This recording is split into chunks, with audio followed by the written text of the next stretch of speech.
This is a program that is being sponsored by the Arab and Muslim American Studies program at the University of Michigan, which is housed in the American Culture Department. And we have a number of university units that very kindly agreed to support the event, History, Political Science, the Center for Middle Eastern and North African Studies, the Frankel Center for Judaic Studies. I'm going to get myself in trouble if I forget anybody. But we are very grateful to our partners and very grateful to Peter Beinart for agreeing to speak at the University of Michigan. We are also, in a way, we have a silent partner in this in Jewish Voices for Peace and the Chia Community Organization, which is why Barbara and Nabil Satter and Barbara Bearfield are here helping. We are grateful to them for their help as well. So they very kindly agreed to pass out these slips of paper for you to write down questions. And we'll collect them and get through some of them after we speak. Let me plunge in then. Peter Beinart teaches reporting and opinion writing at the Newmark School and Political Science at the CUNY Graduate Center. He's editor-at-large for Jewish Currents. He's been a prominent commentator. I'm sure we've all seen him on television, MSNBC and CNN and others, and a fellow at the Foundation for Middle East Peace. He's a nonfiction author. He's published several books: The Good Fight, The Icarus Syndrome, The Crisis of Zionism. Those are all worth getting. We don't have them here, but you can order them from your local bookstore. Peter has written widely for op-eds and longer pieces for The Atlantic, The Wall Street Journal, The New Republic. He's a graduate from Yale and a Rhodes Scholar. He's a very accomplished man, and I could just spend the rest of the hour that I have here detailing his accomplishments. But let me just, before we go into our conversation, also say that what I appreciate in Peter Beinart is that he is a man of conscience.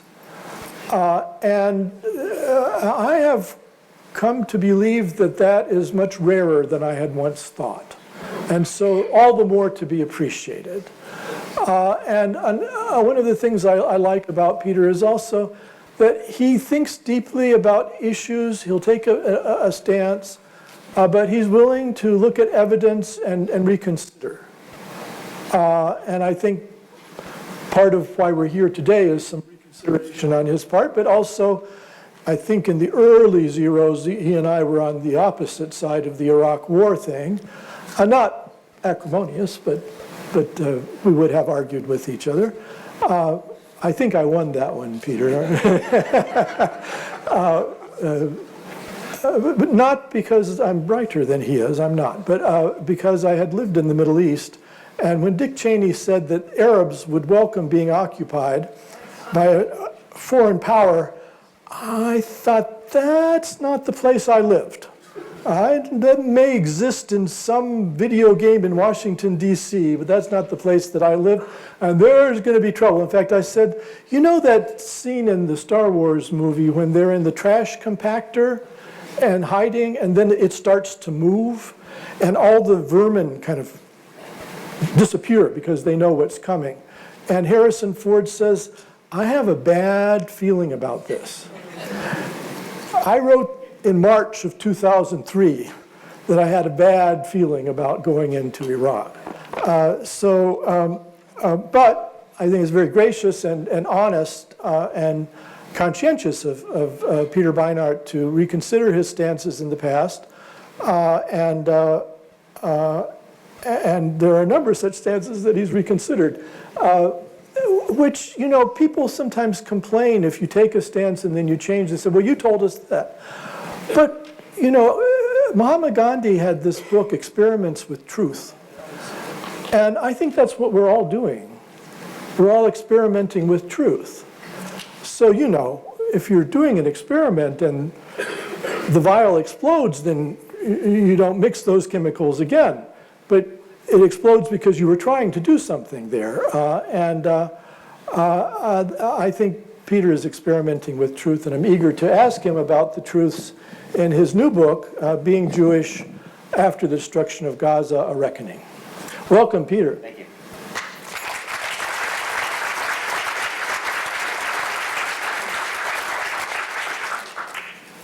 I teach modern Middle Eastern history at the University of Michigan, so I've had a lot to do with the region. I didn't get into the Middle East because I was interested in the Arab-Israeli conflict. In fact, I think all of us who are Middle East experts, with a very few exceptions, consider it very unfortunate that the Arab-Israeli conflict ended up being in our region. I remember I was from the 60s, I was interested in spiritual movements and Sufism. And you guys, you don't remember now, but back in the Cold War, the Muslims were our allies against communism because they were believers. Like in the 80s, they had this list of biblically approved stances for Congress, and supporting the jihadis in Afghanistan was one of the things you had to do to be biblical. So things have changed. But I haven't lost my interest in Middle Eastern spirituality. And one thing I think that may escape some readers is the way your book begins. And it refers to some Hasidic stories and stories of the Jewish sages about dialogue with people you don't agree with, or even that you think are heretical. And I'd like to provoke you a little bit here, because we're going to be talking about conflict, with a couple of quotes, one from the Quran and one from the Jerusalem Talmud. The Quran 532 says, "We ordained," this is speaking in the voice of God, "we ordained for the children of Israel that whoever kills a single soul, except for executing a murderer or a highway robber in the land, it is as though that person had killed the whole world. And whoever saves a soul, it is as though that person saved the whole world." This is the Quran, and it's talking about what we would call innocent civilians, non-combatants. It's not, obviously, you kill people in war, but it's talking about murder. Or killing innocent civilians in war, which is forbidden in Islamic law. But the Quran has a footnote. God is citing. And what is he citing is Jewish lore. And it's from the Mishnah Sanhedrin 4:5, from the Jerusalem Talmud. "Whoever destroys a single soul is regarded as though he destroyed a complete world.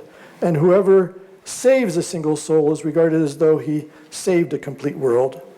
And then the sage who wrote this says that, and they believe this is biblical wisdom that they're distilling. It's not something they made up.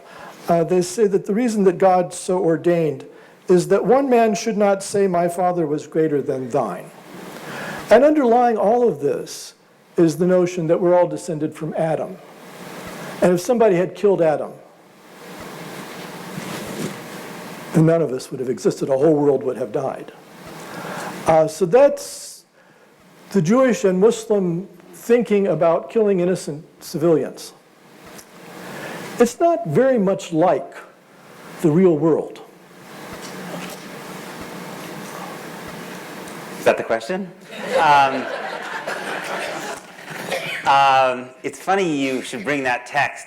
As some of you may know, the Jerusalem Talmud is actually considered less normative than the Babylonian Talmud, which was redacted later.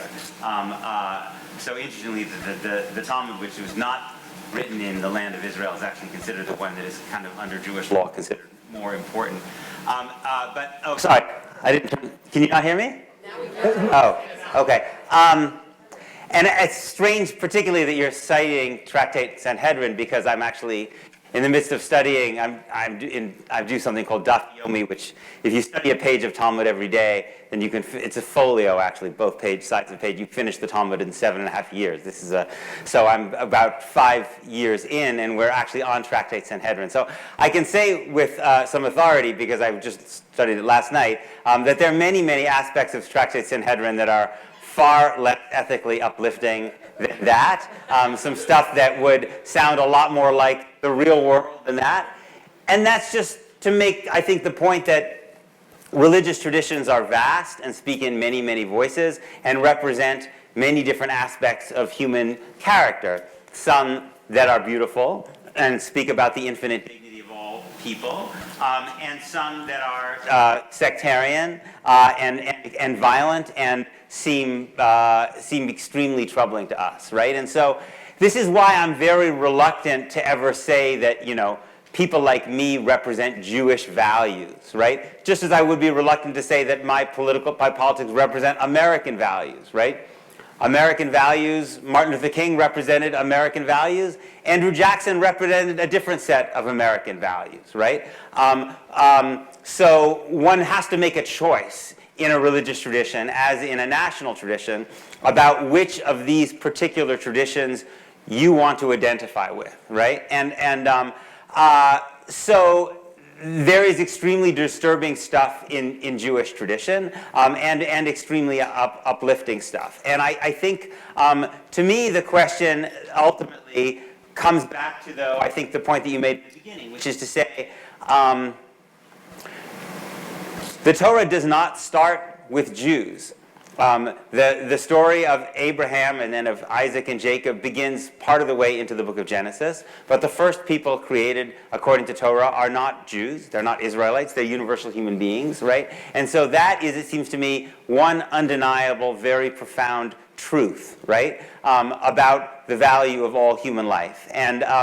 And what's happened, I think, in much Jewish discourse, and I don't think it's unique to Jews, is that a kind of ethno-nationalism, which is a kind of tribalism, has, in much of the public discourse, kind of swallowed the entire religious tradition. It's not that that ethno-nationalism comes from nowhere. You can find citations and sources that back it up, right? But what it does is it erases the other voice, right? The universalistic voice, right? And so we get into this situation in which the test of being a good Jew in so many Jewish institutions is your allegiance to this state, right? Just as in, it seems to me, so for so many of Donald Trump's supporters who claim to be evangelical Christians, the only thing that matters to them is whether someone has an American passport. If they don't have an American passport, they're essentially worthless, right? That this ethno-nationalism subsumes the complicated vastness of religious tradition and turns the state into the God. And that is what I worry has happened in a lot of mainstream Jewish discourse. I do want to say I will get to Nabil's question at some point. You'll tell me when it's the right moment to bring it in, but I do think it's important to address it. We'll get to that. Yeah. We're discussing Gaza at a time when I think the U.S. government is attempting to make Gaza, mentioning the word Gaza, a criminal offense. One of the reasons for this is that the crisis in Gaza and the subsequent, what I think of as surely a genocide, was kicked off by an atrocity. The Hamas party militia, which has a militant wing, the Qassam brigades, in alliance with Palestinian Islamic Jihad and some other small groups, came across into Israel proper, some using hang gliders, and attacked military bases, killed some 400 Israeli military personnel, actually took over a base. But then, and perhaps this wasn't the original plan, discovered the Nova musical festival nearby and attacked it. Took hostages, shot down people.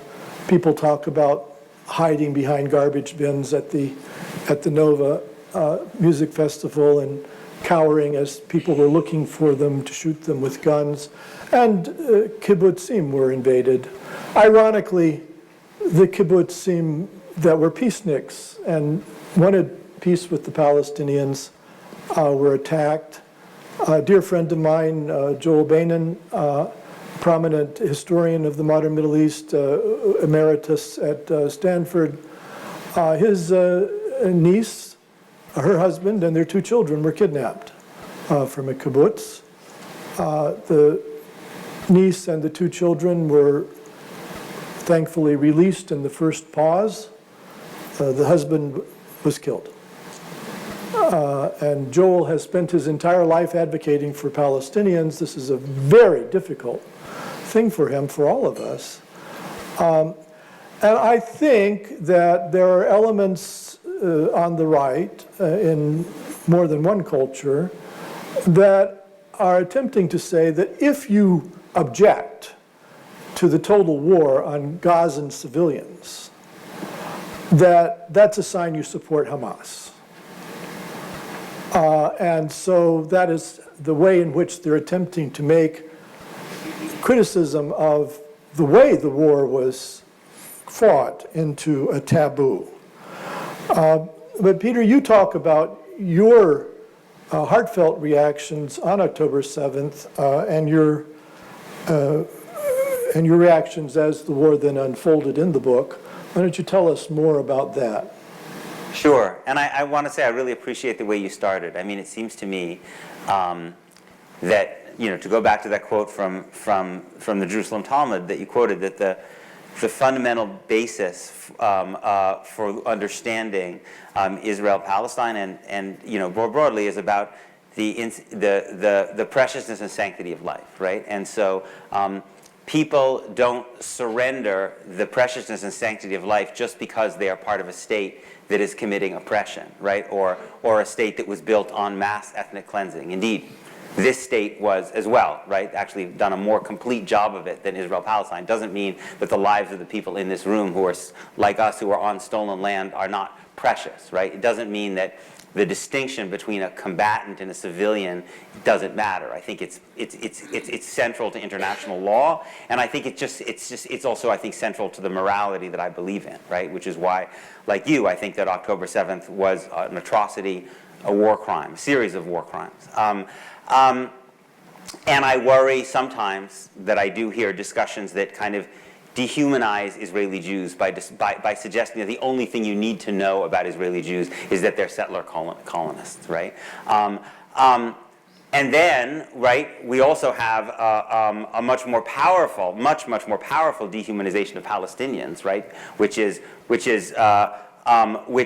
created the conditions in which you can destroy virtually the entire of society in Gaza, destroy most of the buildings, most of the hospitals, most of the schools, most of the agriculture, most of the bakeries, just lay waste to the entire place, right? And most American politicians don't bat an eyelid. They say something along the lines of, well, they had it coming. It's it's their own fault, or something along these lines. And I think this could only happen as a result of a really profound dehumanization of Palestinians that has been part of American political discourse, and sadly part of American Jewish political discourse for many, many decades. I was really, and one of the things that I really was just struggling to try to figure out in the book, because it's kind of been an obsession of mine for years and years, is try to figure out what it takes in order to, what it takes to allow people who I know in my life, many of whom in many other aspects of their lives are very good people, thoughtful, compassionate, decent. What does it take to unlock their ability to see Palestinians as fully human? Because it seems to me if you see Palestinians as fully human, you can't but be utterly revolted by what's happening. And if you see Palestinians as fully human, the kind of set of justifications for what Israel's doing, I think almost immediately start to crumble, right? Because they have so little intellectual substance to them if you actually push on them at all. But but tragically, the forces that I think want to dehumanize Palestinians are on the ascent, both in Israel and the United States.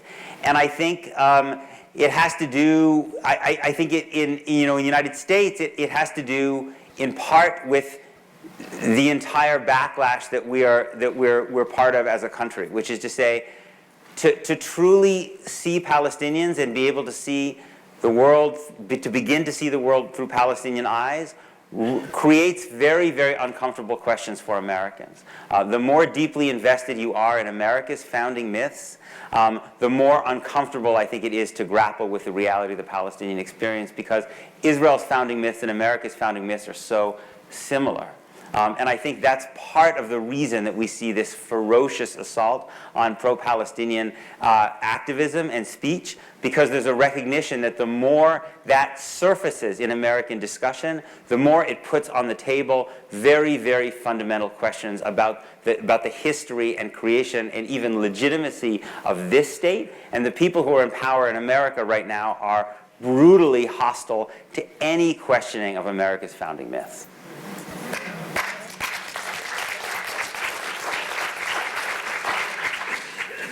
Yes, it's true. It makes it hard to be a historian in the current atmosphere, because we're about establishing the facts of what happened and trying to understand how we got to where we are. And there are people who want to put the facts off the table.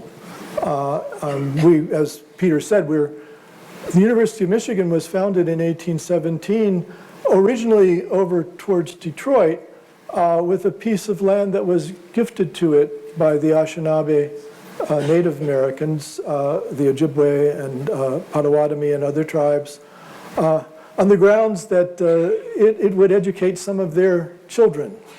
We took the land, but we never did much of that.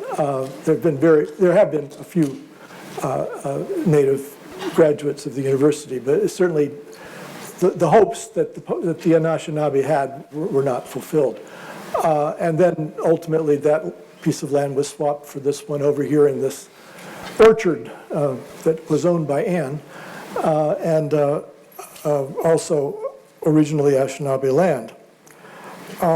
Well, we do these land acknowledgments nowadays in the universities, and they do them at the Oscars. And I thought, well, what if you did that in Israel? Wouldn't the settlers in Hebron have to say, this was land that has been in Palestinian hands for millennia, and was called Al-Khalil, and so forth. But of course, this is unimaginable. It's all the other way around. There's an imaginary of a lost Jewish indigeneity that's now being reestablished on Palestinian land, and the Palestinians are then configured as outsiders or strangers. In fact, there was that fraudulent book that was written from time immemorial that attempted to argue that all the Palestinians were recent immigrants, and falsified documents in the British archives which said the opposite of what this author was saying, which then was plagiarized by Alan Dershowitz in one of his books, or at least closely modeled, without acknowledging any of the critiques of that narrative. Well, of course, the Palestinians, people moved around. There are some Palestinians who came there from elsewhere, but on the whole and by and large, they have been there all along. And in fact, this was something that the early Zionists were very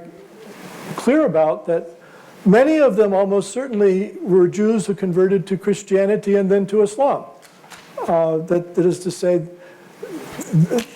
they're long-lost cousins. And the first generation of Zionists who went to Palestine back in Ottoman times often wrote in their letters about how at home they felt.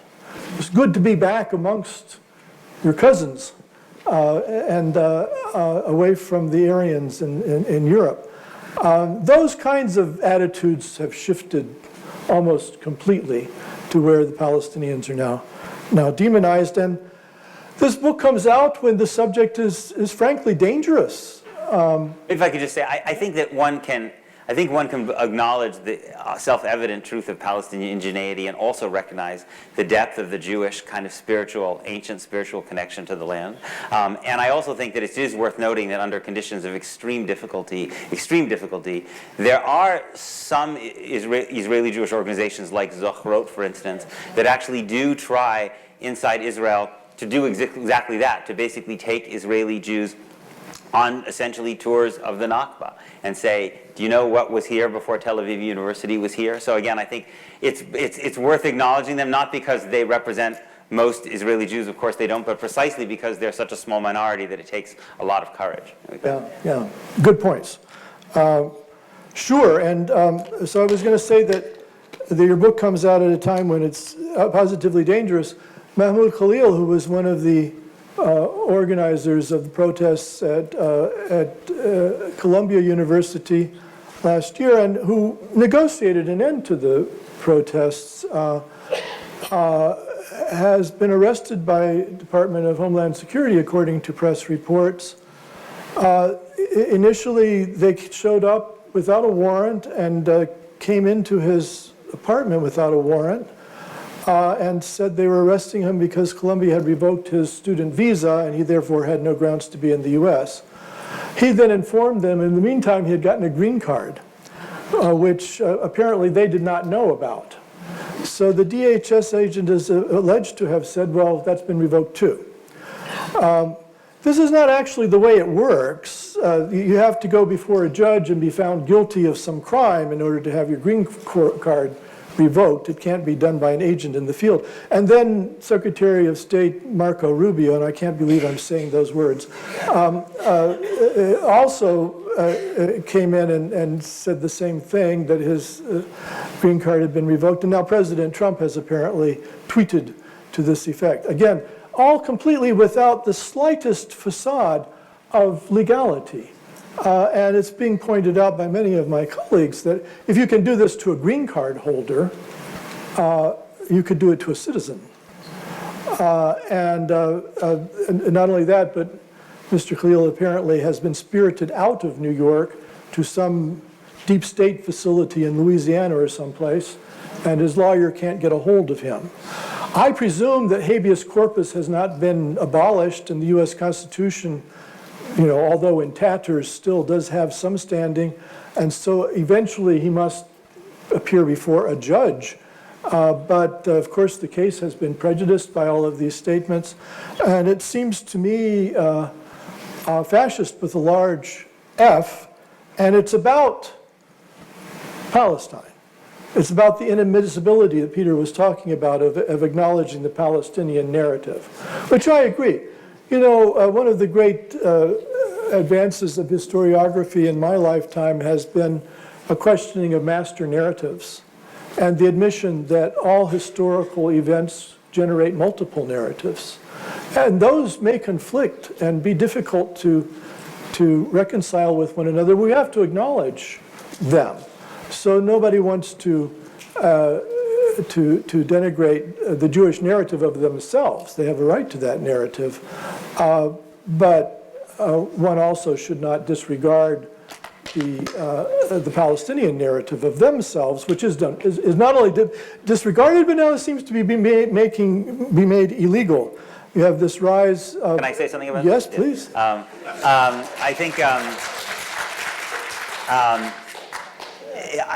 think that it seems to me that the Trump administration wants to try to cripple America's universities for the same reason they want to try to cripple independent media in the United States, because those are sources of potential resistance to Trump's effort at authoritarian rule, the same reason he's trying to seize control over elements of the federal government that are not under his control, right? The notion that the Justice Department is supposed to not be his personal lawyers, but it's supposed to operate based on the rule of law, right? We're seeing an assault on all of these things, right?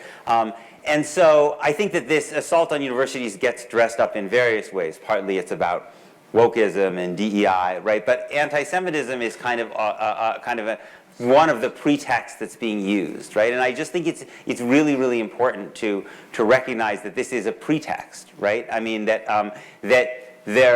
if there is anyone who lacks credibility, right, as a fighter against anti-Semitism, right, it's Donald Trump and his political coalition, right? I mean, people should remember that in the closing days of the 2016 campaign, Donald Trump ran the most anti-Semitic political commercial of, I think, most of our lifetimes, right? Shockingly anti-Semitic, basically 3 prominent Jews basically saying that they were responsible for the destruction of the global economy and the immiseration of ordinary Americans, right? There's been no president, maybe if you go back to Nixon, but even Nixon was doing it in private. No president really, since World War II has trafficked in anti-Semitic stereotypes as much as Donald Trump has, repeatedly associating Jews with money, repeatedly suggesting that Jews are not really Americans, but are actually Israelis, right? And if you look at the public opinion, if you look at the research we have on anti-Semitic attitudes, not from the Anti-Defamation League, whose data is completely unreliable because they code basically anything that's anti-Zionist as anti-Semitic. But if you look at like the work that Eitan Hirsch does at Tufts on political ideology and anti-Semitism, you find that anti-Semitic attitudes are far, far higher on the right than they are on the left. They're not non-existent on the left, but just like anti-black racist attitudes or anti-LGBT attitudes or anti-Muslim are higher on the right because they're people who have a kind of a hierarchical view of society, right, in which there should be people on top and the people on bottom. Their anti-Semitic attitudes are also much, much stronger. This is Donald Trump's political base, right? And so we're supposed to believe that this is a good faith concern for Jewish students and faculty, right? It's using Jews, the claim of Jewish safety, right, to try to destroy these institutions which have been foundational to American democracy and also very, very central to American Jewish flourishing, right, for many, many generations, right? And to me, one of the many horrifying aspects of this is to see the way in which powerful American Jewish institutions, like the Anti-Defamation League, for instance, are basically endorsing this effort, right? Because they fear universities, because part of universities, the same universities that produced dissent during the Vietnam War and during apartheid South Africa, are now producing dissent around U.S. policy towards Israel and Palestine, right? Because it's basically the same instinct towards human equality and freedom that's being exposed, and because they fear that will change American politics, right? They're willing to be complicit in this attempt to cripple and destroy America's universities, right?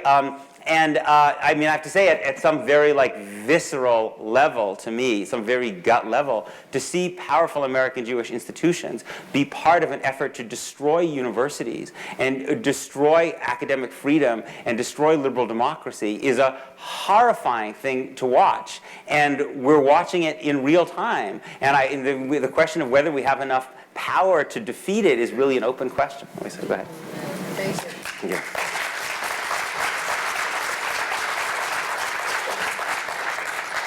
Well, early in your book, you talk about your South Africa background. I'm not sure everybody knows about that. It seems to me that's pretty formative for you. And I'd love for you to tell us more about South African apartheid, how you remembered and experienced it, and what it means for you as you look at both the Palestine-Israel situation and contemporary America today. Thanks. Yes, my parents were South African immigrants to the United States. They came just before I was born. And I think that in retrospect, one of the things that I spent a lot of time as a kid amongst South African relatives of mine, listening to them explain why apartheid was necessary. And I feel like in some ways grateful that I had so many of those conversations at a young age. Because in retrospect, we tend to think, well, that's insane that anyone could have believed that, right? Or these must have just been really horrible, horrible people, right? But from a certain perspective, right, you could see the logic, right? And I think it's because I heard that logic so frequently that I've been able to see so many of the parallels with the logic that kind of dominates establishment Jewish discourse about Israel, right? The logic of white South Africans, including many people in my own family, was, yes, apartheid may not be pretty, but we have an armed resistance group, right, that was declared terrorist by the United States government, right? I mean, I literally never heard the word African National Congress growing up without the adjectives communist terrorist before it, right? And when they said terrorist, they could cite the US government as basically saying that the ANC was a terrorist organization. And when they said communist, they weren't entirely wrong. I mean, the ANC was getting its weapons from the Soviet Union, right? And so they looked north of the Limpopo River and all these post-colonial governments in Africa, and they said, these are not benign. There are a lot of dictatorships, there's civil war, they seem at best dysfunctional. And they said, these people are trying to attack us and kill us. We're a small minority. And if the shield of apartheid, of white supremacy, is not there, we'll be at their mercy. We're all going to be killed. I mean, it was considered just self-evident amongst most South Africans that the end of apartheid would mean their death, or maybe they could flee before they were killed, right?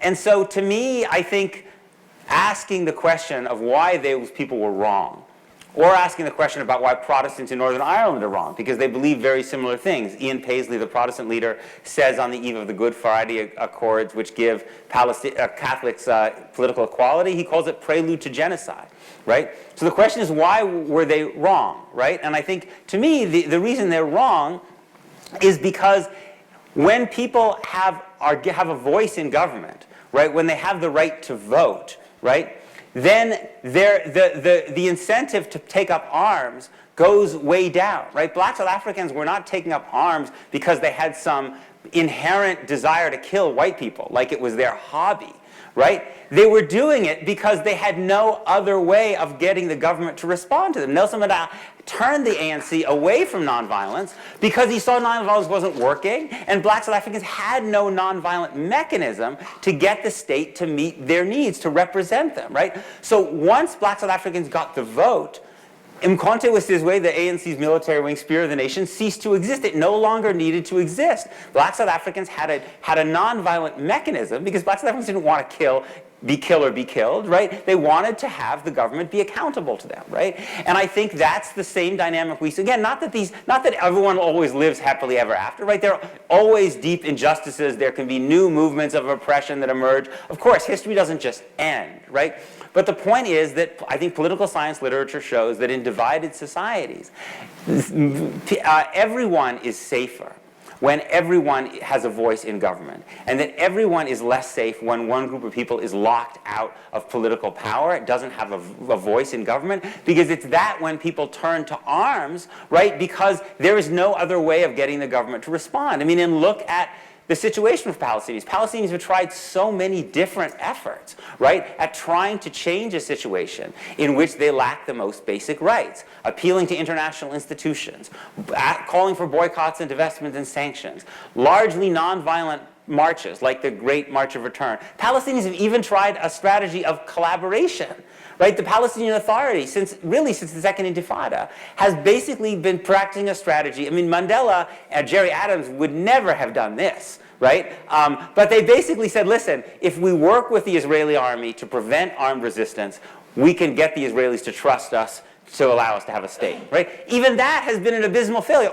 Even that effort has been defeated. Salam Fayyad, the Palestinian prime minister, who was really very popular in Israeli and Jewish circles, said when he left politics, my strategy has completely failed. I couldn't get them to stop settlement growth for a single day, right? So it seems to me that if one thinks about Jewish safety, which is very important to me as a Jew, if I think about Jewish safety, I fundamentally believe that Jews will be much safer living alongside Palestinians who have basic freedom, who have the right to vote, who have citizenship in the country in which they live, right? And I think that it's the inability to imagine, right? So there was this quote that I just hear people constantly saying again and again and again from some Hamas guy, basically about how we want to keep doing October 7th, right?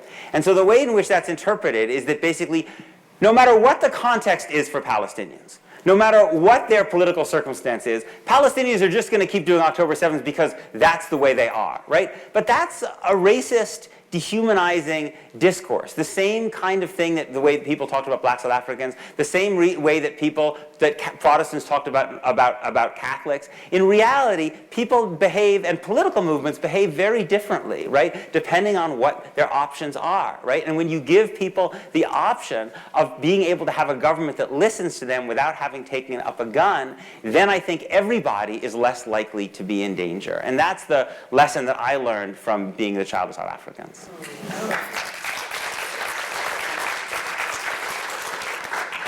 Yeah, and just to support your point, 20% of Israelis Right. are Palestinian. I say Palestinian Israelis. Right, Palestinian citizens, right, right. Like Italian Americans. Yeah, and this is the amazing thing is that because I think it's partly the perniciousness of this term Arab-Israeli, because it gets used so frequently in Jewish discourse that people have convinced themselves that those are not Palestinians, Yeah, right? yeah. And so you say, okay, why is it that you're too afraid, you're terrified of going to the West Bank? You could not possibly imagine being in Gaza. But you go on the operating table, right, in Haifa or Jerusalem or wherever, with a Palestinian doctor, a Palestinian nurse, and then you get your drugs from a Palestinian pharmacist, right? At your most vulnerable, you put your lives in Palestinian hands, right? They're also Palestinians, right? There is, now again, they suffer very pervasive structural discrimination. But just the fact that Palestinian citizens have citizenship alone, right, means that actually there's much less armed resistance by Palestinian citizens. So we have living proof of the fact that of something that we all should have learned in the playground, which is that the way you treat people, right, impacts the way they treat you, right? And if you're not bonking people on the head, they're less likely to bonk you on the head, right? And so you can see that even in Israel itself, yet tragically, it doesn't really seem to penetrate Israeli Jewish discourse or most American Jewish discourse. Yeah. And to the extent that Naftali Bennett actually brought 6 members of the Palestinian Muslim Brotherhood Right. into the Israeli government. They sat in the cabinet. I know. And you couldn't find someone who denounced Hamas more vehemently after October 7th than the members of that party. And by the way, on October 7th, Hamas managed to shoot off some rockets that killed Palestinian Israelis. I agree with you entirely. It's structural. It's not essential, and that's one of the problems with our discourse. Is Yes. Racial essentialism Yes. is used to avoid grappling with solutions to real issues, which do have solutions, and I'm grateful to you for promulgating them. I think it's one of the reasons, in sociology we say people have ascribed identities and achieved identities. Ascribed identities is what you're born with, what society assigns you to. And achieved identities are what you do in life. And prejudice and bigotry is about making decisions about people according to their ascribed identities, not to their achieved identities. That's why, so anytime you say all X or Y, Right. that's a bigoted formula. So whether you say it about Jews or whether you say it about Arabs or Palestinians or Muslims, it's a bigoted formula. All X are never Y. They're all individuals, and there's no essences in life, and you have to judge somebody by their achievement. It is troubling that because the Netanyahu government, I believe, has committed a genocide, some of the opprobrium of those acts are falling on American Jews. That's not right. That's bigotry. And nobody should ever be disadvantaged because of their ascribed identity. But it's also true that after October 7th, there's been this enormous spike in Islamophobia. Yes, and the difference, I think you're right. I mean, I think it's important to remember that the difference between anti-Semitism in the United States and Islamophobia, but also I think anti-Palestinian bigotry, right, which is its own particular thing, right, because obviously not all Palestinians are Muslims, is that anti-Palestinian bigotry has the support of the federal government, right? It's actually it's more dangerous, right, because it actually has powerful institutions that are actually enacting it into law. Right? I mean, as we've seen most horrifyingly with this student at Columbia University, right? And so to me, part of the problem with the discourse of anti-Semitism is we should talk about anti-Semitism, we should be concerned about anti-Semitism. But when one talks about anti-Semitism in the context of Palestine and Israel, it seems to me you have to pair it with a conversation about anti-Palestinian racism, right? Because otherwise you have a completely distorted conversation, right? So you say things like, well, A lot of the Jewish students are uncomfortable with the phrase globalize the Intifada or Palestine will be free from the river to the sea, and we have to be concerned about making them feel safe on campus, and therefore we're going to limit these slogans. Okay, it's true. A lot of the Jewish students do feel uncomfortable with these slogans, right? The better answer to that would be, rather than criminalizing them, would be to actually educate people and have a conversation about the history of these terms and what they mean to different people, right? But we never ask the question, we almost never ask the question, how is a Palestinian student affected if someone says, I stand with the IDF, right? Or Israel has the right to defend itself. Surely, for Palestinian students, that would be at least as frightening, right? But that conversation is kind of completely off the table, right? And so there's this terrible imbalance, it seems to me, in the conversation, right? And the other thing is, to go to the point that you made, which is really important, is it is fundamentally wrong to hold Jews responsible for what Israel does, just like it would be wrong to hold Chinese Americans responsible for what the People's Republic of China does, right? But if we want to demand that people who don't like Israel keep these things two separate, right, that Jewish organizations have to keep them separate too, right? And this is the problem, right, is that in this bizarre way, you are asking people who are anti-Israel or anti-Zionist to make a distinction that the mainstream Jewish organizations do not make themselves, right? Because people like Jonathan Greenblatt and other Jewish leaders go around saying that to be a Zionist, to support Israel, is inherent in being Jewish, right? And so if you're doing that, first of all, it's a ludicrous statement, right? Because Judaism is much, much older than political Zionism, and because there have always been Jews who don't support the idea of a Jewish state. But it's also extremely dangerous because you're making exactly the conflation that puts Jewish people at risk, right? By essentially saying you are responsible for what the state does. Well, I should let you. Yeah, no, I do appreciate the question.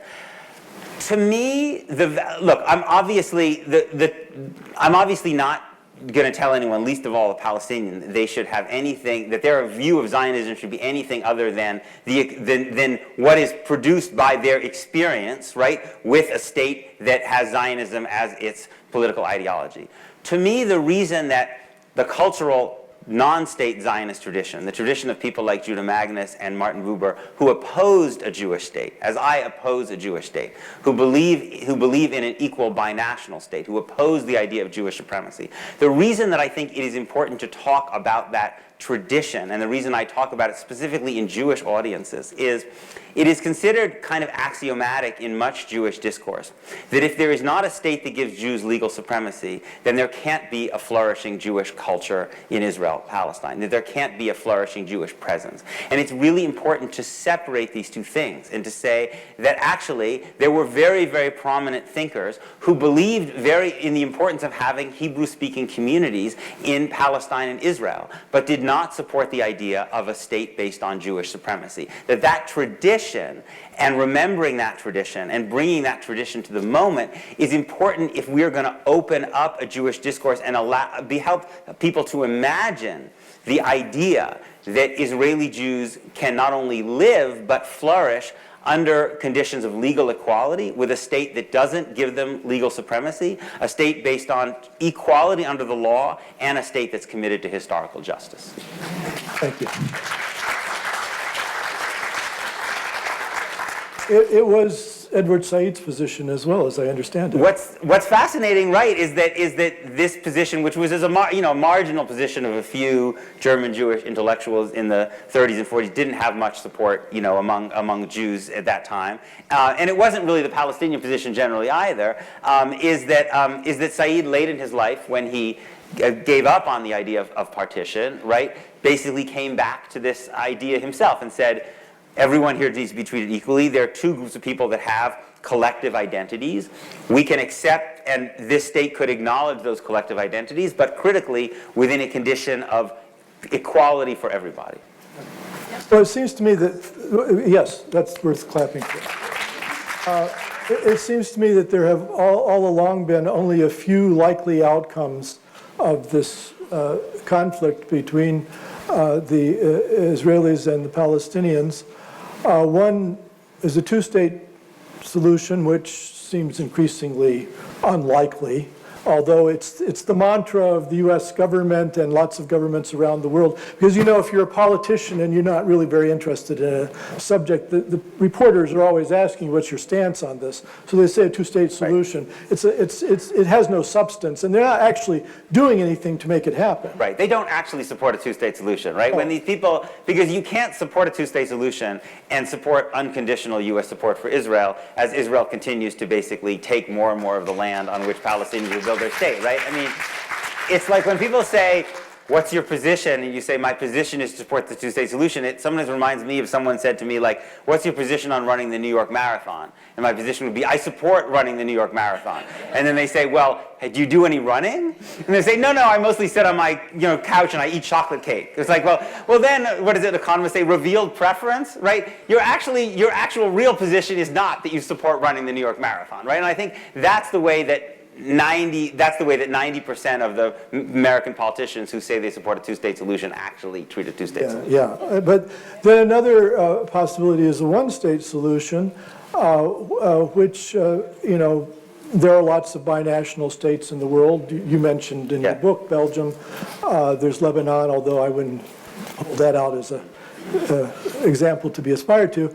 But then there's another possibility is that the ethnic cleansing of the Palestinians. Yes.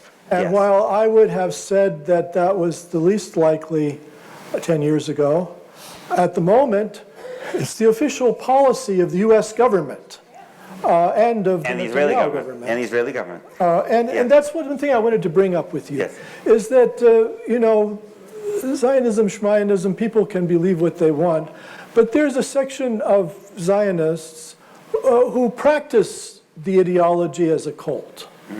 That's how I perceive it as an outsider. And one of the characteristics of a cult is that they're absolutely intolerant of outsiders criticizing them. So if you look at religious cults, they even have handbooks, how to deal with a critic. And they'll put rattlesnakes in their mailboxes or whatever. They're not allowed to be an outside critic of this group.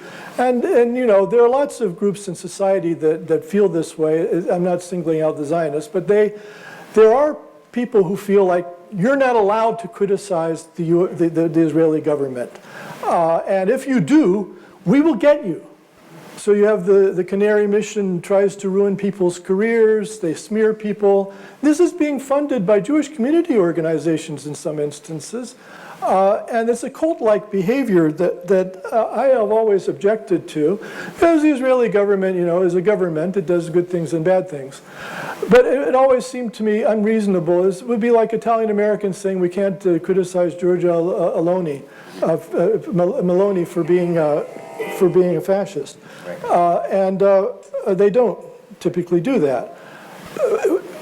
It was always kind of weird, but let me just say one thing, is that it's the most weird thing of all since late 2022 when you have a rogues gallery of villains in the Israeli cabinet and parliament which are controlling this country who are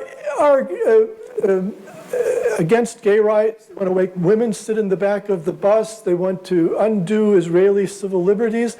And they want to expel all the Palestinians. And then they committed this genocide. To tell me I can't criticize that is particularly galling. Right. I mean, the way it's generally framed is I don't necessarily think that there's certain kinds of criticisms that I think would not let you classify it as anti-Semitic, but the standard line is to question Israel's legitimacy, right?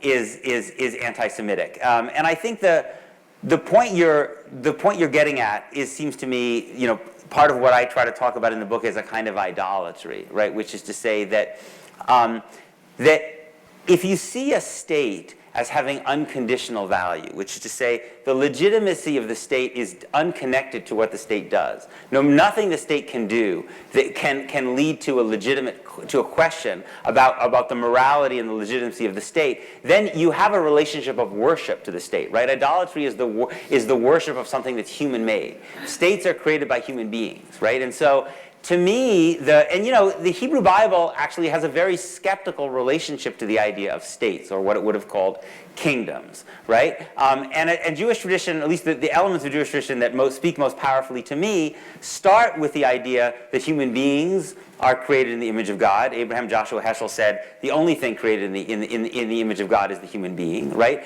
And so states, therefore, are just instruments for the protection of human life and human flourishing. They have conditional value if they do a good job of that. If they do a really terrible job of it, right, if they actually are killing tens and tens of thousands of people, right, and making Gaza now the place with more child amputees than any other place in human history, right, then the state needs to be rethought, right, because the state has, because, it's people in Israel and Palestine who have a right to exist, not the state as a Jewish state, right? States don't have a right to exist. People have a right to exist, right?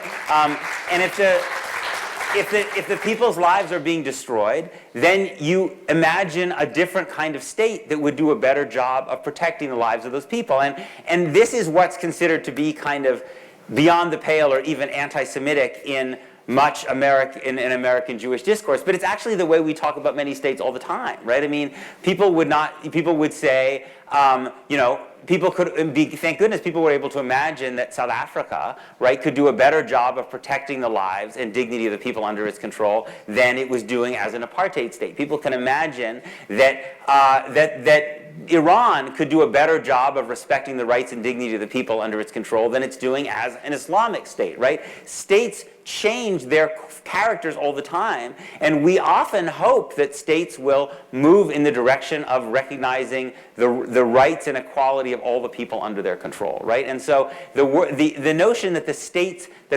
state's right supersedes the right of the human beings inside that state, it seems to me, is the kind of idolatry that I really worry has kind of taken over a lot of Jewish discourse.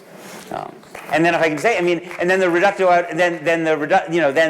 where we get now is that even if the state is actually going to commit an act of mass expulsion, talking about expelling 2 million people, as not just Netanyahu has said he supports, but even Israeli centrist leaders like Yair Lapid and Benny Gantz have said they support, right? Even that must be legitimate, right? Because the state is inherently unconditionally legitimate. So even if it commits this kind of utterly monstrous act, right, its legitimacy still can't be questioned. Yeah, I agree with you that that's the way that the question is formed, but I just think it's a wrong framing that the states that sit in the United Nations are legitimate. They've been recognized by the United Nations. They're signatory to the United Nations Charter, and the other states in the United Nations that have signed the UN Charter have recognized them. So Israel is a legitimate state by virtue of international law. But I have to tell you, Peter, I'm pushing back a little bit, that I've never doubted the legitimacy of the Israeli state, and I've had a fair amount to do with Israel. I have been keynote at Israeli universities, I've traveled there, I have colleagues. It doesn't stop the more cult-like Zionists from smearing me as an anti-Semite. Right. Well, if you raise fundamental questions about the morality of the state, then people interpret that as questioning the legitimacy of the state. And I think there has the right to be a country within these borders, right? But there is not an inherent right for it to have this particular political system, right? The United States had the right to be a country, right? But we didn't have the right to have a slave-holding political system, right, or a segregation political system. We in fact, thank goodness, we changed those political systems, at least for the time being, right, to better honor the rights of all the people. That's what I'm saying. Yes, yes. Well, and it's only since the 1960s that we stopped being a Jim Crow state. Exactly. That's an enormous reformation in our lives, yes, which is now there are attempts to reverse it. Yes, yes. So, yes. Well, Peter, I can't thank you enough for this conversation between the two of us. Thank you. You've been so generous in your responses and your time. Thank you. And complete. But I didn't want to be the only interlocutor. Yes, yes. And so let us open it now to the questions that have come in. Do you mind? Great. Do you want me to read them? I think, well, I'll have to get my glasses if you want me to read them. I'll read them. Yes. Uh-oh, the first two didn't No, I mean, or maybe just bad handwriting. One was, why is the New York Times so bad? And the other was about our university president, which I'm not sure you wanted to intervene on. Only because I may not be as well informed as the people in this room on the specifics of your university president. Yeah, right, exactly. So. But you could talk about academic censorship. I could talk more generally if you want, but it would have to be about universities more generally. One of the things that came up, which you don't need to know a lot of background about, was whether BDS is inherently anti-Semitic. Right. Sure, right. I mean, the boycott, divestment, sanction movement, right, says that Israel and Israeli institutions should be boycotted and there should be sanctions and divestment, right, until three principles are met, right? The first is that Palestinian citizens should be treated equally. The second is that there should be the right of refugee return under international law. And the third is that Israel should end its occupation over the territories that were occupied in 1967, right? I don't see anything inherently anti-Semitic in any three of those planks, right? Nor do I see anything inherently anti-Semitic in the tactic of a boycott, right? In fact, Jewish communities themselves, during the 1970s, the organized American Jewish community was pretty effective in using tactics of boycott against the Soviet Union, right? I remember people used to boycott the Bolshoi Ballet, right, when the Soviet Union was not allowing Jews to emigrate, right? So certainly we don't think there's anything anti-Semitic about the notion of a boycott, right? If there was and I don't think there's anything anti-Semitic about those three principles because they're rooted in international law, right? Now that doesn't mean that I think that sometimes there can be acts done in the name of BDS that I think are counterproductive, right? I think sometimes, as in, for instance, in this statement about this film, there is no other land. I think to kind of condemn this film as an act of normalization, I think is self-defeating, right? And I think it sends a problematic message when you to basically say that an interaction with an Israeli filmmaker like Yuval Avraham is something that kind of isn't part of a Palestinian freedom struggle. But no, I don't think there's anything anti-Semitic. And again, it's in the tradition of, yes, it's true you are boycotting a Jewish state. Right? So sometimes people will say, oh, you see, it's anti-Semitic because you're not boycotting China, you're boycotting Israel, right? But this was a movement created by Palestinians, right? I mean, it's not irrational for Palestinians to say, we want to focus on our freedom, right? And we want, and there is no similar movement, right, happening among people in other countries. If there was, I think you should take it seriously, right? This is a movement created, modeled on the anti-apartheid movement to boycott South Africa. The anti-apartheid movement was not an act of anti-white or anti-Afrikaner bigotry, right? It was a strategy by black South Africans aimed at trying to gain the world to stop being complicit in their oppression. That's the tradition that Palestinians are participating in. And it's particularly frustrating to me to hear people always say, Palestinians should use nonviolence, right? And then to try to criminalize Palestinian efforts that are nonviolent, right? I mean, it seems to me if you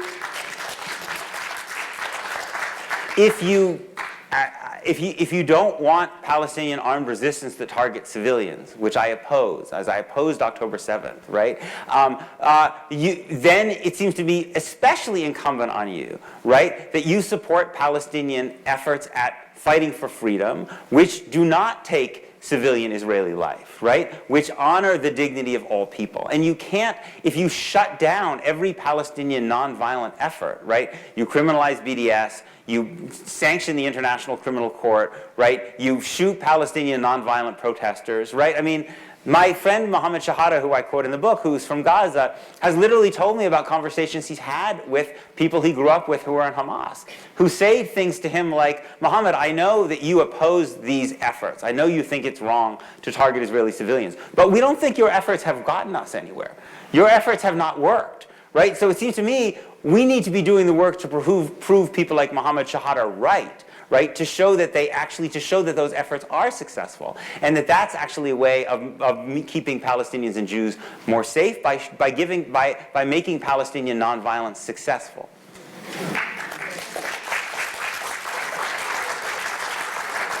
Just piggyback on that, to all that to say that as soon as Russia invaded Ukraine, the University of Michigan Regents did BDS of Russia.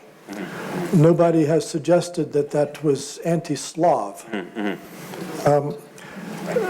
And the grounds for BDS are similar. Right, It's right, an invasion, right. an occupation, and Right, so forth. right, right. And the International Court of Justice decided just this past summer that the long occupation of Gaza and the West Bank has veered into illegality. Yes, Yeah. yes. So this questioner wants to know, taking you up on your vision, are there specific movements within Israel-Palestine that offer visions for what a one-state solution might look like? I mean, I think one place to look would be among Palestinian citizens, right? But they're the only group of, again, they suffer a very severe form of structural discrimination, right? But Palestinian citizens are in an interesting position because they suffer from Jewish supremacy, right? Not as brutally as Palestinians in the West Bank and Gaza and East Jerusalem, but they suffer from Jewish supremacy. But they also have some right to vote and express themselves politically. And so we can look at how they are expressing themselves, right? And there are a range of different Palestinian political parties, right, including an Islamist party, which ironically is actually the most kind of moderate or collaborationist of those political parties. But basically, the Palestinian political parties that Palestinian citizens are voting for, Hadash, the Communist Party, or Balad, right, or even Ram, basically have a commitment to the idea of legal equality, right? There were a whole group of Palestinian members of the Knesset a few years ago who introduced legislation saying that this should be a state for all its citizens, right, with no discrimination based on religion, ethnicity, race, and then a long, long, long list of other things they shouldn't be discrimination, right? It was like a Bernie Sanders AOC fantasy of a kind of very, very egalitarian liberal state, right? And so that to me, those people, right, actually it seems to me are the people who actually have the ability to act politically, who are offering this vision. Unfortunately, very, very, very few Jewish Israelis are joining them in that, which is not really surprising, truthfully, because people who benefit from legal supremacy, generally only a very, very small percentage of them are likely to challenge it, unless the resistance to that supremacy goes so strong that they have to start to think about a plan B. And Palestinians in the West Bank and Gaza and East Jerusalem don't have the ability to organize themselves politically. I mean, even have a vote, you can't have a vote even for the Palestinian Authority institutions, right, without Israeli permission. It's like having a vote in a jail, right? And the PLO also can't reconstitute itself. Many of the most prominent Palestinian leaders are in jail, right? So we don't have a functioning Palestinian political entity that can offer a vision. That's why I think looking at the vision that Palestinian citizens are offering is really valuable. Thank you. A couple of questions here are antagonistic to one another, and I'll let you take each one in turn. I guess one questioner is asking a very commonly heard question, which is after October 7th, if we're so critical of how the Israeli government addressed that issue, what would you have had them do? What else could they have done? Sure. Yeah. Thank you. And I should also just say, to the degree that question is coming from someone who disagrees with me, I'm always so grateful when I give a talk like this, and there are people who come who disagree with me, from whatever perspective. I think that it seems to me like one of the problems we have in our discourse in America and in the American Jewish community is people only go to listen to people they agree with, and so I always feel like there's a line from the Mishnah in Pirkei Avot which says, "Who is wise? The one who learns from all people." So whenever I meet someone at my talk who vociferously disagrees with me, I feel like actually they're living out that principle, right? There's that wisdom of going and being willing to expose yourself to positions that you disagree with. So I'm very grateful for that. I think, to me, my response, I think one needs to disassociate two things, right? The way Israel responded after October 7th at a kind of gut emotional level, just like the way America responded after 9/11, reflected something very primal among human beings, right? Which is that when you are profoundly wounded and suffer and deeply humiliated, you want to lash out, right? And so I think one of the reasons that what I say will sound so completely fanciful, right, is because for many of us, or especially people who identify with Israeli Jews, it's impossible not to imagine that you would have that primal response of wanting to just lash out, right, in response. Again, just like very few Americans, you maybe with an honorable exception after 9/11, right, could imagine America not taking the military response, right? But the first thing is, but if we try to think with our heads, right, the first thing one of the things we can notice about what Israel has done, is that even if you didn't care about what I agree with you, I think is rightly described as a genocide, if you didn't care about the lives of any of those people, what Israel has done in Gaza has failed on its own terms. Right? Netanyahu said we have two goals: to bring back the hostages, right? The hostages, almost all the hostages that have been brought back alive have been brought back through pauses in the war. Right? The war didn't freed almost no hostages. In fact, it's almost certain that more hostages were killed by Israeli military action that were freed by Israeli military action. We have numerous hostages now that said that one of the things they were most terrified of, I mean, they were terrified of their captors, right? But they were also terrified of the bombs that were being dropped on them because they were people in Gaza. Everyone in Gaza was terrified, right? The second thing was that you're going to destroy Hamas, right? So Gaza's schools, hospitals, agriculture, bakeries, universities, mosques are mostly destroyed, but Hamas is still there. Right?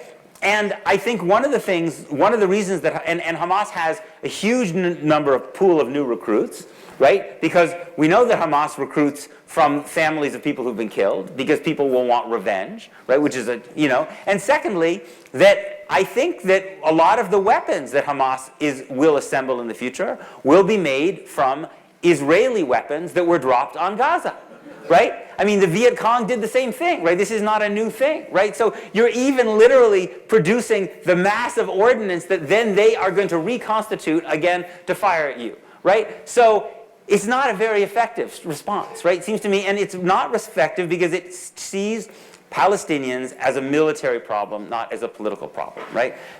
My response would be based on the notion that you have a political problem. Your political problem is you're living alongside these people, and you're denying them the most basic freedom. And when you deny them the most basic freedom, you inflict tremendous amount of violence on them. Even if you're blind to that daily violence, they're not blind to that daily violence because they're experiencing it day in and day out, right? And in a system of violence, right, there's going to likely, especially when you close off nonviolent avenues of response, there's going to be a violent response, right? So you have to deal with the political problem, right? And to deal with the political problem, you have to give Palestinians some hope of achieving freedom, right? So you would act in a way to give Palestinians that hope. What could you do? You could let someone like Marwan Barghouti out of jail, right? And allow Palestinians to have a political process to choose legitimate leaders, right? You could start to withdraw settlements that are deep in the West Bank which are sitting on land that's been stolen by Palestinians, especially the ones that have violent settlers that are terrorizing their Palestinian neighbors, right? So maybe children can walk to school without being frightened that they're going to get beaten up or, God forbid, killed, or that their lands are going to get attacked, right? You could say that if you want to go think the two-state solution is still possible, you could say we support a sovereign Palestinian state near the 1967 lines, and we're going to negotiate with a legitimate Palestinian leadership towards that effort. And if it's not possible to give Palestinians their own state, we believe that everyone should have citizenship in one state, right? All of these statements, it seems to me, create are responding to the core problem, which is the political problem, not a military response, which ultimately does nothing to solve the basic underlying issue.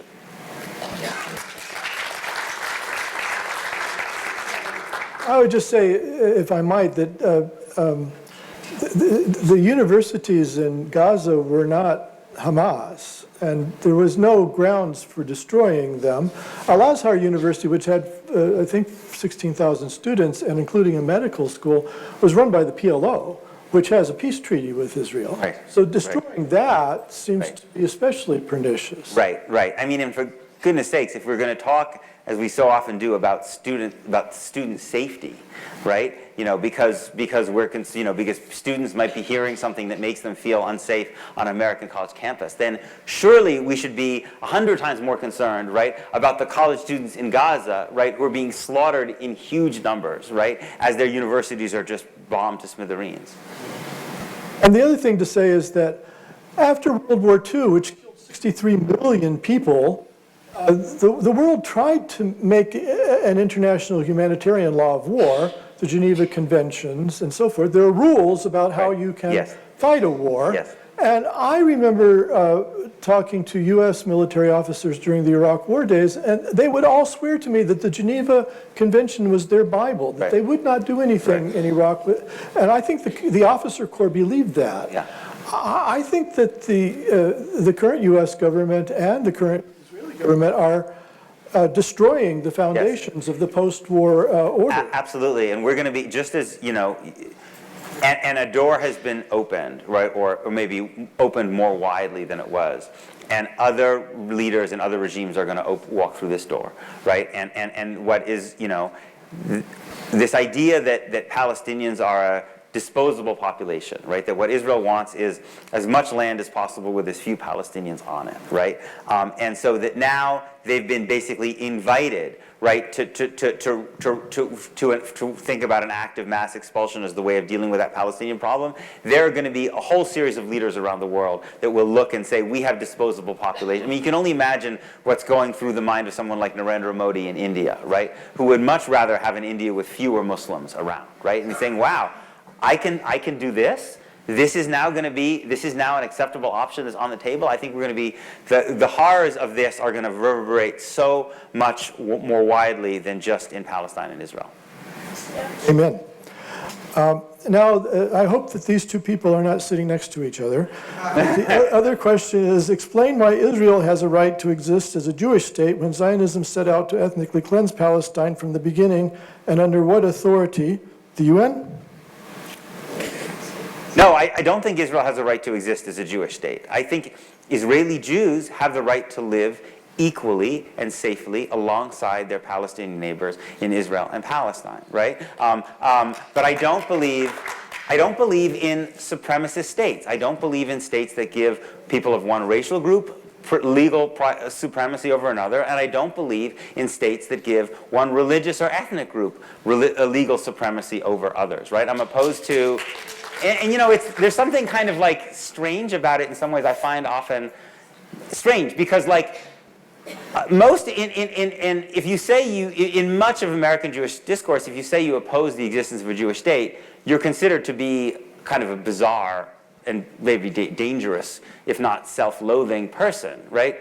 But those same American Jews, right, are very, very committed to the principle in the United States and in other places around the world of the idea of states that treat everyone equally under the law, right? These are people who would be horrified if Donald Trump tweeted tomorrow that he wants to turn America into a white Christian state. They're horrified by Viktor Orban wanting to do that in Hungary and the AfD and right.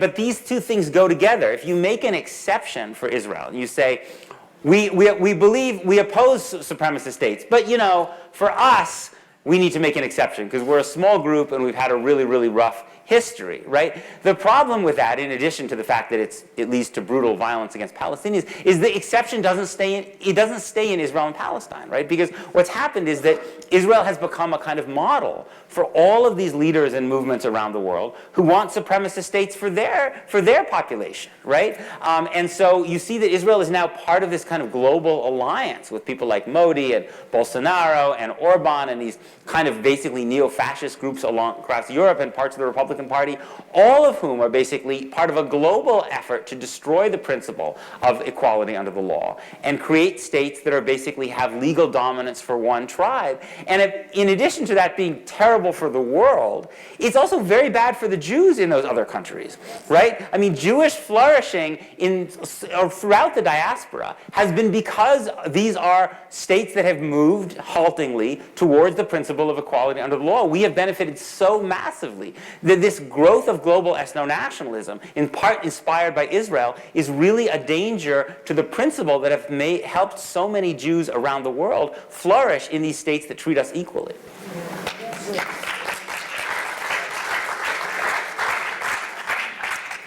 So this questioner wants to know, why do some consider Zionism a quote-unquote lethal word, as was mentioned, but Hamas ideology of elimination of Israel and justification for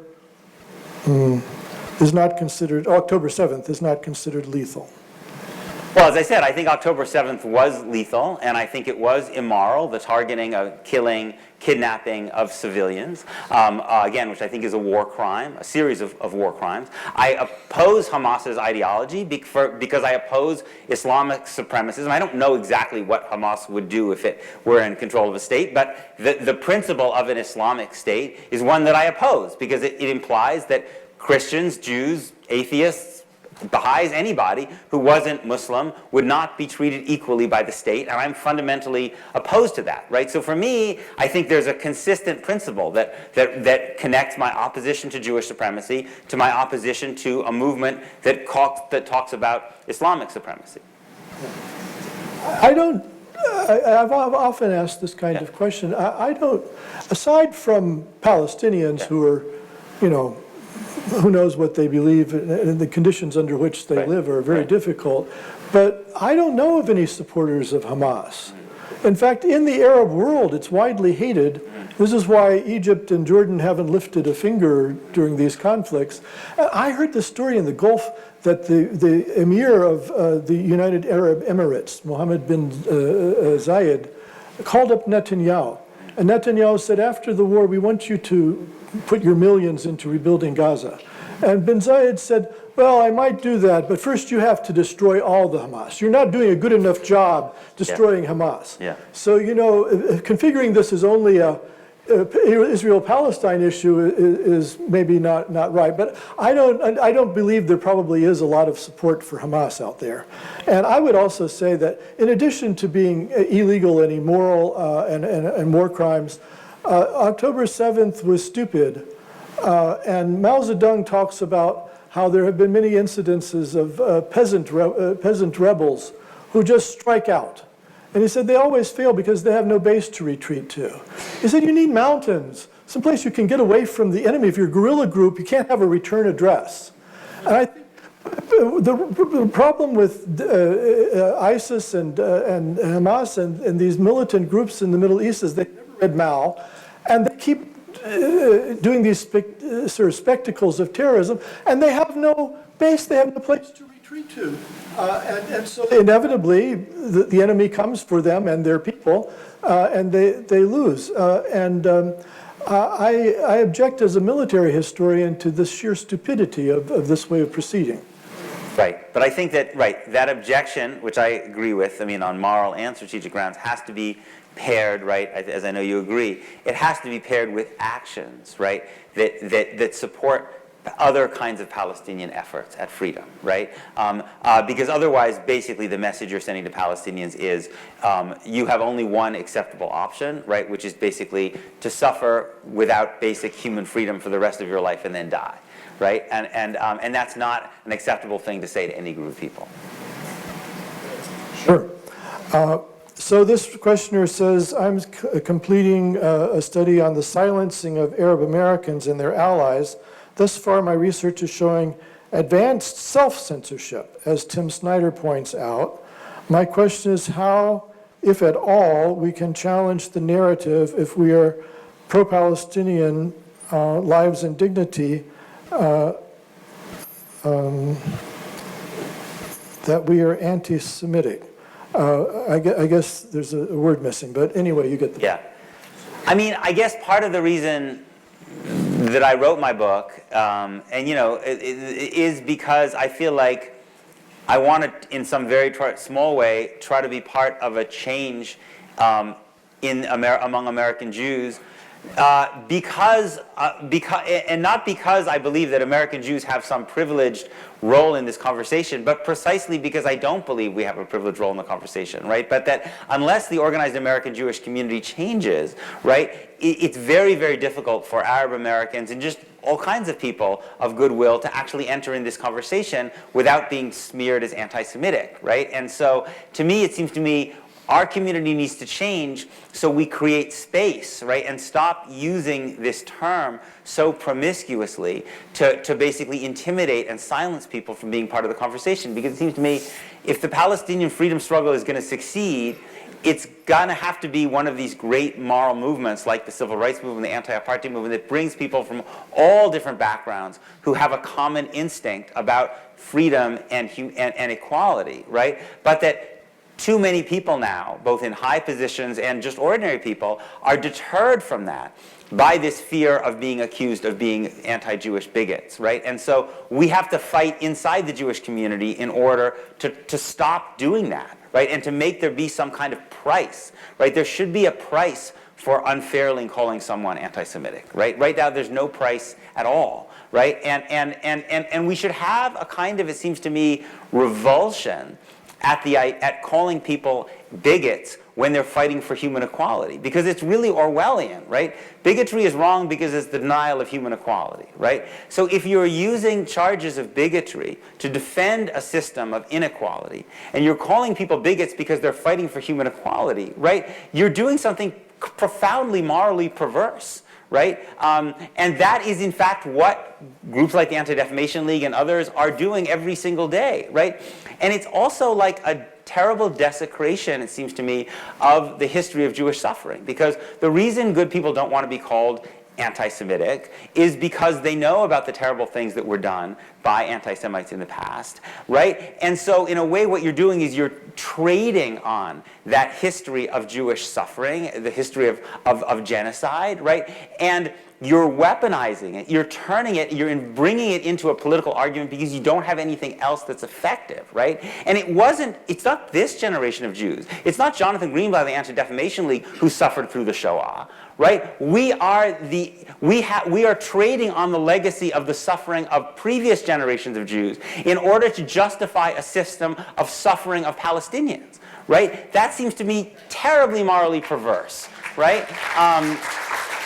The way of honoring the lives of Jews who were killed and discriminated against and brutalized and dehumanized, right, is to fight for the equality of all people, right? And the organized American Jewish community does the opposite of that.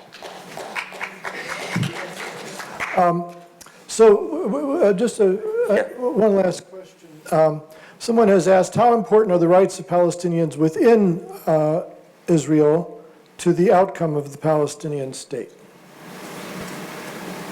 Well, I mean, I guess it depends what exactly you mean by the Palestinian state, right? I mean, I think if there were to be a state, a separate Palestinian state in the West Bank, East Jerusalem, and Gaza, I think Israel would still have to contend with the legitimate desire for equality of its Palestinian citizens, right? I mean, even if there were a Palestinian state next door, Palestinian citizens of Israel who live in Haifa or Jaffa or wherever would still have the right to say, I want to be treated equally alongside my Jewish neighbors, right?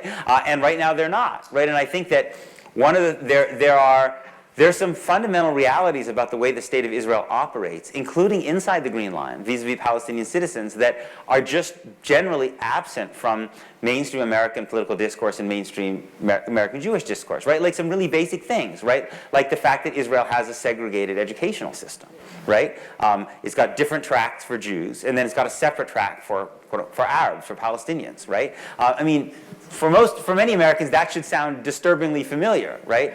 Israel has no civil marriage, right? So you can't, a Palestinian Muslim could not marry an Israeli Jew legally inside Israel, right? Or a Palestinian Christian for that matter, right? That also should strike us as a profound form of illiberalism, of inequality, right? And beyond that, the fact that the state controls almost all the land, right? It's under state control, under something called the Israel Land Authority, and that almost half of the seats on the Israel Land Authority are given to the Jewish National Fund, right? 10 of the 22 seats on the Israel Land Authority are given to the Jewish National Fund. So what that means is when the state hands out packet parcels of land for the development, for the expansion of a municipality or to some corporation or agricultural group, right? It's basically only developing that land for Jewish use, not for the use of all of the people, even who are Israeli citizens, right? Which is why Palestinians, towns and villages, majority Palestinian towns and villages inside Israel are so massively overcrowded, right? Because the state doesn't give them land to expand, and why Palestinians often end up building illegally because they can't get permits to build, and which is why that not just in the West Bank, but even in Israel proper, right? The vast majority of home demolitions are against Palestinian citizens, right? So these are things that I think just need to be discussed more because they show a level of very deep inequality that even exists for those Palestinians who have citizenship. So whether there's one state or two states, it seems to me fundamentally that people should be treated equally, right? And that is incompatible with the idea of a state that gives Jews legal supremacy over Palestinians. We've made you work very hard, Peter, Pleasure. and thank you so much for your generosity of spirit and your courage and your wisdom. Thank you. You really are a great example to us all in taking stands that might not be very popular, even with our own best friends, and nevertheless pursuing what is right. And I personally believe that what you are doing is going to bear great fruit in the future. Thank you. I appreciate it. Thank you very much. Thank you.